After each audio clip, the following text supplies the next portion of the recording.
Vale, la primera pregunta es, ¿conoce el término VAP? El término VAP. va, no. Vale, significa barrera para el aprendizaje y la participación. Entonces no lo utiliza con sus compañeros. No, ese término no es de uso habitual aquí en el colegio. Vale. Cuando comenzó a trabajar como docente de apoyo para alumnos con barreras para el aprendizaje y la participación, ¿bajo qué ley actuaba? Cuando empecé, pues lo sé. Bajo la 12. ¿Y ahora cuál es la que usan? Para la nueva normativa que ha empezado, la ley de educación nueva, entra en vigor el próximo curso. Así que ahora mismo estamos en tránsito con las novedades. Vale. ¿Qué diferencias y similitudes ven? Diferencias y similitudes entre una ley y otra. Vamos a ver, con la nueva normativa, la última circular que tenemos, va a haber diferencias en algunas medidas, ¿vale? Por ejemplo, las adaptaciones curriculares no significativas para el curso próximo van a cambiar y desaparecen, por ejemplo, y lo que se van a trabajar van a ser programas de refuerzo en su lugar, ¿vale? En cuanto a las adaptaciones curriculares significativas se mantienen, pero va a haber cambios también en el alumnado de compensación educativa, ¿vale? Que también van con programas de refuerzo, y va a haber también cambios con el alumnado de altas capacidades, ¿vale? Esa con la nueva normativa, con la nueva ley que se implanta a partir del curso próximo, ¿vale? Vale. Entonces en ese aspecto va a haber cambios. Las adaptaciones no significativas desaparecen, se cambian por programas de refuerzo, y cambia también el tema de compensación educativa, que van con programas de refuerzo, y los programas de altas capacidades, ¿vale? Y todo eso va en el sistema Seneca, grabado, que va a haber modificaciones también en el sistema Seneca, que es donde se graban todos los programas. Vale. ¿Qué cosas crees que se deben de seguir cambiando a nivel legislativo? Bueno, a nivel legislativo, lo primero es que no se tendrían que cambiar tantas normativas cada 2 por 3, porque hay mucho cambio de nombres, Ahora de repente pues nombramos las dificultades con un nombre, las medidas con un nombre, la gente se acostumbra a una forma de nombrar, y a cada cierto tiempo vuelve a cambiar otra normativa. Se habla mucho de inclusión, pero después en la práctica diaria pues faltan muchos recursos personales sobre todo, y mucho cambio a nivel de organización. Entonces realmente la normativa no debe cambiar tanto, porque las normativas llevan ya muchos años diciendo básicamente lo mismo, que se atienda a la diversidad, que se tenga en cuenta las necesidades del alumnado, todo eso, pero realmente no nos hace falta tanta normativa y tanto cambio. Lo que nos hace falta es un criterio ya que durase durante más a largo plazo, y que la gente pues se acostumbrará a tener claras las ideas. Pues sí. ¿Qué opinas sobre la nueva reforma de la ley CELA, en la que antes hemos hablado? A ver, lo que te acabo de decir, creo que realmente a nivel de atención a la diversidad la normativa estaba bastante clara. Quiero decir que las medidas específicas de atención al alumnado estaban bastante claras. Quiero decir que no había no hay tanta diferencia. Van a cambiar los nombres, pero en realidad se lleva una trayectoria ya muy larga de atención a la diversidad. Entonces realmente los conceptos más o menos estaban claros, y ahora bueno pues tampoco cambia mucho. Quiere decir que realmente los alumnos, hace muchos años que se hacen valoraciones a cargo de BOE, se hacen muchos programas específicos, se hacen muchos programas de refuerzo, muchas adaptaciones curriculares. Entonces realmente yo creo que aportar no aporta mucho. También te voy a decir la verdad, yo no me la he leído a fondo. No pasa nada. Yo no me la he leído a fondo, conocimiento. pero lo que te comento de la última circular, que es lo que sí es oficial, que no ha llegado a los colegios, lo que cambia básicamente van a ser los nombres. Por ejemplo, el término VAP, que es el primero que te he dicho. Realmente, pues lo más significativo es que desaparecen las no significativas, pero se va a cambiar por programa de refuerzo, que cuando lo concreten veremos un poco más si hay mucho cambio, pero es que realmente muchas novedades no hay. Sí es verdad que se pone cada vez, sí es cierto que cada vez que se hace un cambio se pone cada vez más el acento en la inclusión, y en que la intervención sea dentro del aula, y que se traten las adecuaciones en la programación desde el principio. Entonces sí es verdad que cada vez que se hace una ley nueva o lo que sea, se va poniendo más acento en que sea todo más inclusivo, pero a nivel práctico no hay grandes diferencias. Por eso el término primero que te he preguntado, que era VAP, es la nueva reforma del término NEAIM, claro, que significa barrera para el aprendizaje y la participación, para cambiar término y que haya más inclusión. Claro. ¿Sabes cuál fue la primera ley que tuvo en cuenta a estas personas con NEAIM, este tipo de personas? ¿O cuál piensa que pudo ser la de más importancia? La primera me parece que era del 82, pero un poquito más para atrás. No me acuerdo. La primera fue la Ley Moyano de 1857, que crea las escuelas para ciegos y sordos. Bueno, sí, ya se nos vamos a la historia antigua. Sí, es que estamos viendo todo el avance evolutivo. No me acuerdo ya de eso. ¿Crees que han mejorado las instalaciones en un centro para adaptar a la gente con dificultades? A ver, tema instalaciones. Las instalaciones, ¿te refieres a instalaciones de edificios? Sí, estructural. A ver, las instalaciones mejoran muy lento, porque los colegios, por ejemplo, sí es verdad que los que hacen de nueva construcción sí suelen estar ya adaptados y no hay barreras arquitectónicas. Pero, por ejemplo, este colegio, que es muy antiguo, se puso ascensor, se hicieron rampas y demás, pero eso supuso años de solicitarlo, de que viniesen a hacer el proyecto, de que el proyecto se concediera. De hecho, ya existen las adecuaciones, hay rampas, hay ascensor y demás, pero ha supuesto un proceso largo. Entonces, en los nuevos colegios que hacen sí que están adaptados, pero en los colegios muy antiguos hay muchas barreras. Y tardan. ¿Cómo ha evolucionado la atención a la diversidad desde que empezaste a dar clases? Pues lo que te decía antes, que el enfoque cada vez más inclusivo. Antes se trataba mucho de que el niño fuese al aula de PT, que el niño tuviese un programa especial y demás, y ahora cada vez la verdad que todo el profesorado está más implicado, es decir, que el profesorado ya en las clases todo el profesorado sabe que debe atender a todo el alumnado. Entonces eso es lo principal que yo he visto desde que yo empecé, es decir, que la mentalidad ha cambiado mucho y la gente ya está acostumbrada a intervenir con todo el alumnado, no solamente con el grupo clase, todo igual. Entonces en eso ha evolucionado mucho, ¿vale?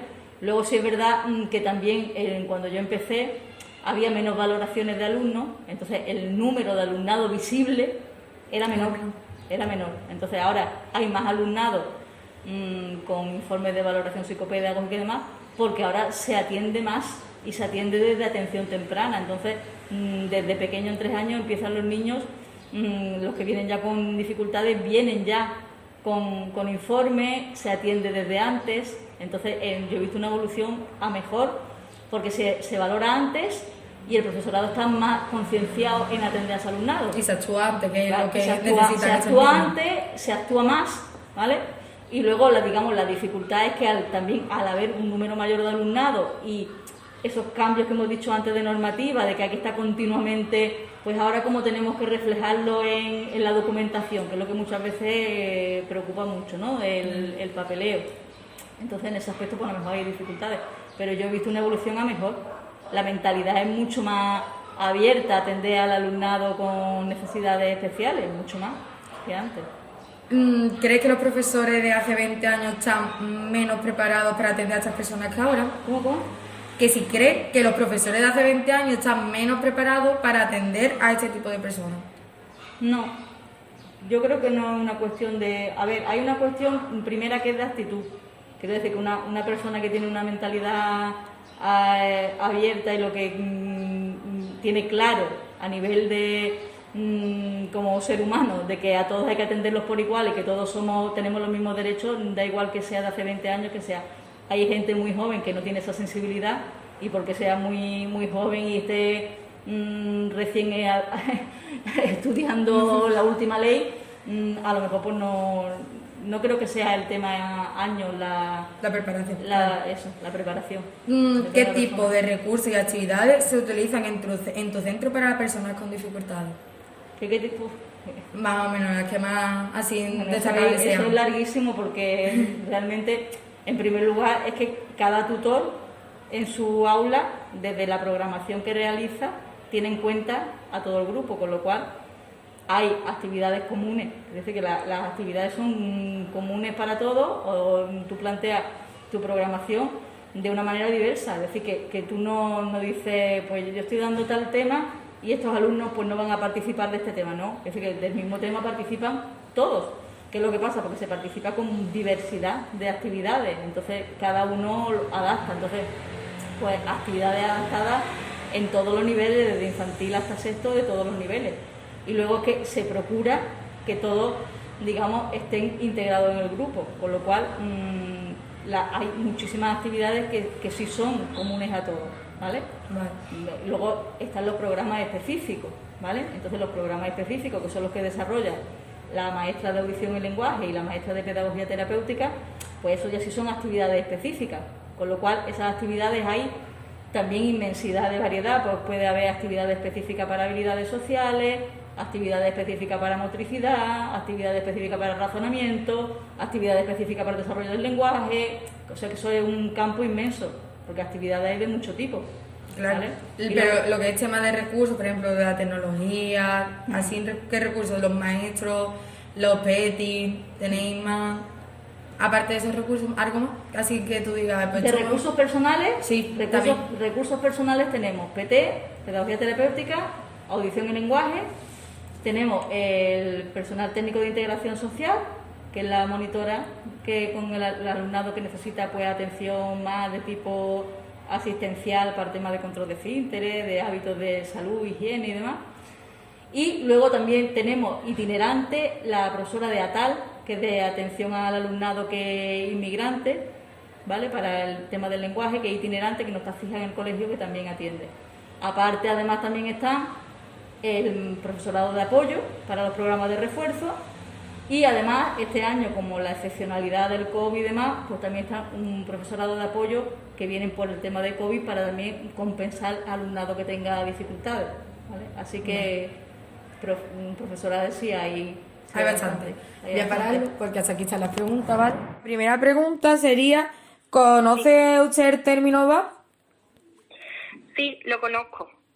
Vale, ¿lo utiliza mientras habla con sus compañeros o se refiere a él con este tipo de alumnado? La verdad que no es un término que yo suelo utilizar.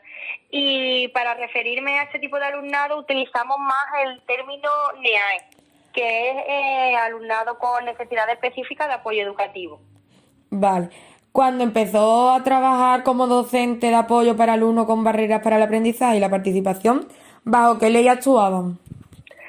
Pues actuábamos con la ley que hay actualmente en vigor, bueno, con la que hay actualmente en vigor, con la LOE 11, con la Ley Orgánica de Educación, con las modificaciones de la Ley Orgánica para la mejora de la calidad educativa.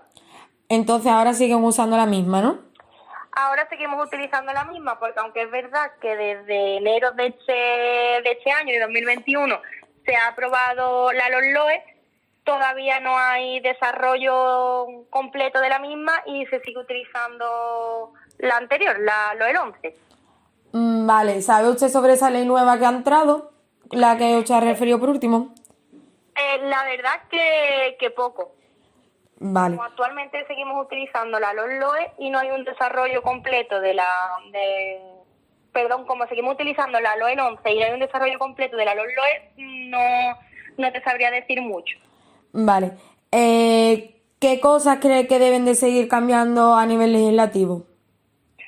Pues creo que a nivel legislativo debería de haber un compromiso por parte de todos los partidos políticos que actualmente tenemos y crear una ley realmente larga y con una base, digamos, fuerte y estable, sobre todo estable, porque es verdad que hemos sufrido muchos cambios a nivel legislativo y no hay nada a largo plazo, no hay nada que podamos utilizar a largo tiempo, sino que normalmente cada vez que hay un cambio político sufrimos un cambio de legislatura y de legislación educativa, entonces la verdad que no hay constancia.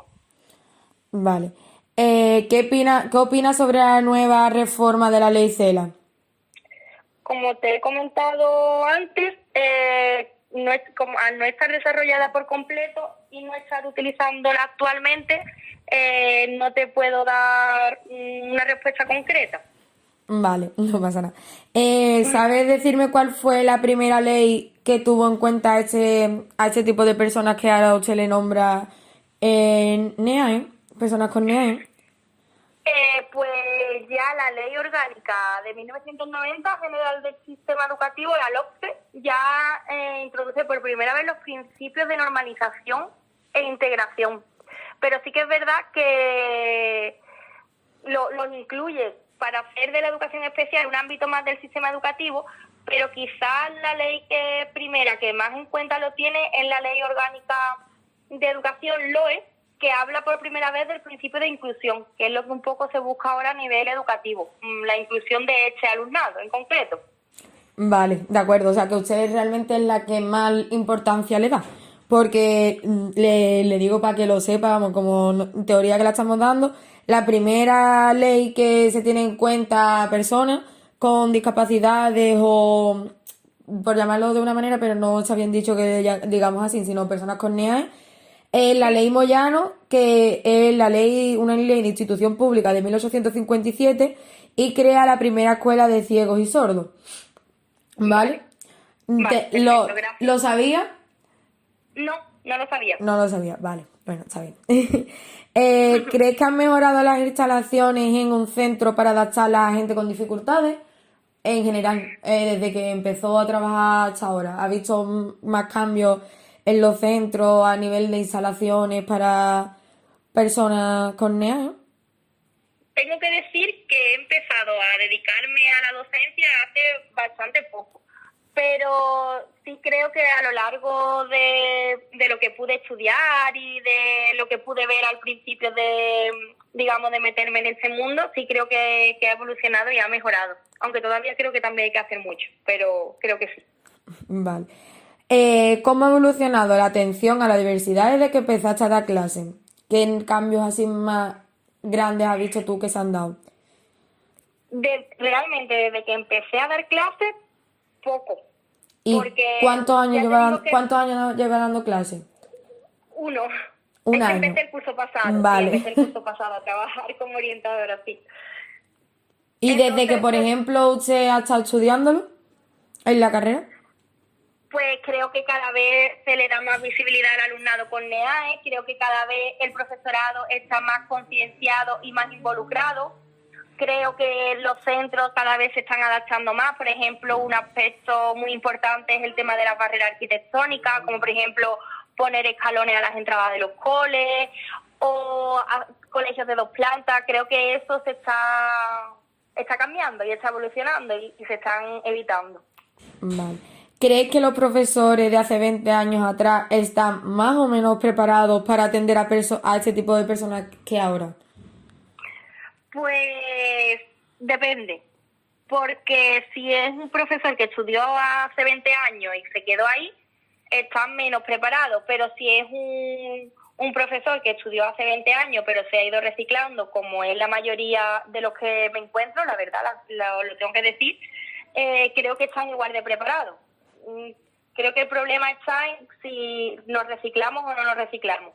La mayoría del profesorado se recicla, entonces se actualiza. Vale.